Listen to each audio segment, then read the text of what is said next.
Nah sekarang pernah nggak ngelihat orang yang si perokok malam-malam tuh suka batuk? Batuk, wah itu namanya smoker cough, batuk Hmm. perokok. Kadang Hmm. kenapa? Sebenarnya kan dia masuk, jadi lendirnya banyak, lendirnya nggak bisa dikeluarin karena Hmm. ininya kan gerakannya susah. Hmm. Tapi malam-malam kan udah nggak ada rokok yang masuk kan, orang nggak mungkin ngerokok sembari tidur lagi. Hmm. Ya kan dia bersih. Dia udah mulai kerja lagi nih, ini lagi. Dia coba dikeluarin, jadi lendir-lendir yang tadi kekumpul satu harian tuh dikumpul-kumpulin tuh. Dia mau coba dikeluarin. Caranya apa? Dengan cara dia ho batuk gitu loh. Nah itu batuk-batuk itu jadi orang perokok batuknya malam-malam.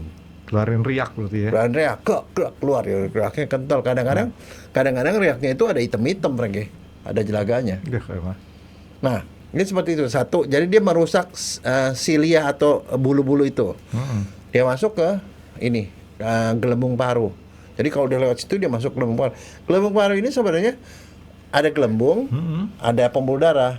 Hmm. Darah kan bawa darah kotor. Hmm. Dia keluarin CO2. Kan napas bawa darah bersih. Oksigen masuk, CO2 keluar. Sebenarnya itu tugasnya. Tapi sel-sel ini rusak gara-gara itu, Frankie. Hmm. Rusak nih gara-gara asap itu.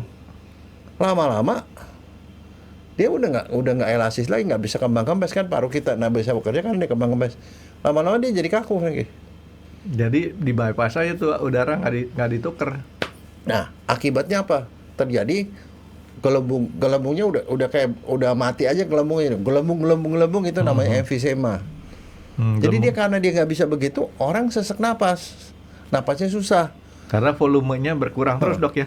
Nah, kalau dua-dua itu terjadi, dua-duanya, yang satu bronkitis kronis, jadi radang saluran napas, sama ini emfisema, jadi dia udah nggak bisa gerak lagi nih ini, itu yang namanya jadi penyakit yang namanya PPOK.